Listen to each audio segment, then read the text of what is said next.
Je suis François Coche, moi je suis consultant et puis j'anime des ateliers, des formations autour de tout ce qui est do it yourself, hacking numérique.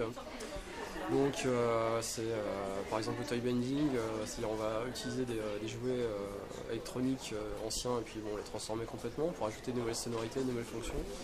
C'est les cartes Maki Maki qui permettent de transformer plein d'objets en boutons, en manettes, qui veulent des claviers.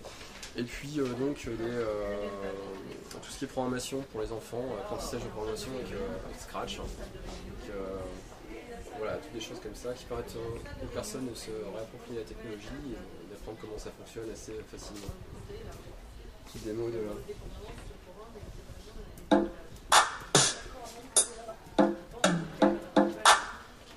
par exemple.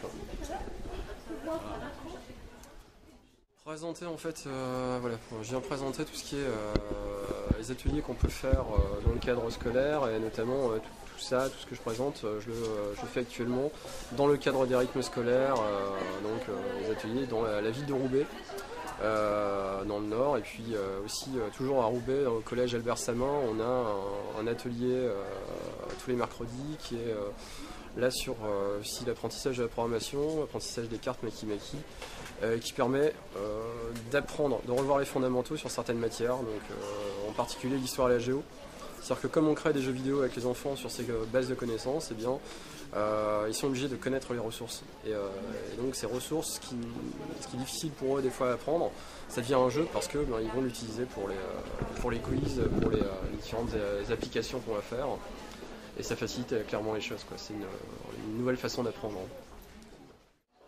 Pour l'instant, pas tellement, parce qu'on n'est pas, on est surtout avec des très jeunes primaires, donc il n'y a pas vraiment de question de réseau, de choses comme ça. Sur quel âge?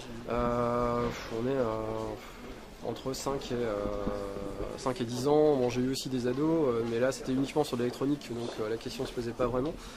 Par contre, ça arrive parfois quand on partage les projets, parce que le côté intéressant, c'est que quand on fait un jeu vidéo, quand on fait une création, on essaie de les partager à chaque fois sur internet pour pas rester simplement dans le cadre de l'école, dans le cadre du collège. Donc là, on s'inscrit dans une communauté clairement, et donc c'est ça qui est intéressant avec les enfants, c'est de leur montrer qu'on s'inscrit dans la communauté, on partage avec le monde entier, donc on ouvre complètement le secteur, ça les motive, et puis là on peut commencer à expliquer un petit peu voilà, pas forcément vie privée, mais ce qui est bon à dire, ce qui est pas bon à dire sur internet. Enfin, voilà, c'est très minime pour l'instant, mais ça arrive qu'on puisse aborder le sujet. Parallèlement, moi je fais des formations aussi, mais là avec des associations sur comment est-ce qu'on communique sur internet et animer une communauté, se faire connaître, etc. Et là aussi, il y a toute une partie sur le réglementaire, ce qu'on peut dire, ce qu'on ne peut pas dire, comment on se protège, etc. Oui, alors en fait c'est en plusieurs phases. J'essaie de me les rappeler, parce qu'il y a plusieurs.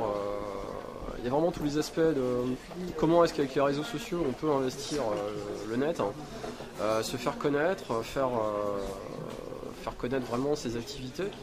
Et après, comment animer tout ça? C'est-à-dire que on est encore pour beaucoup dans l'ère de je mets une page sur le web et Google fera le reste. Non, il y a les questions de référencement, il y a les questions d'animation de communauté, de partage de l'information.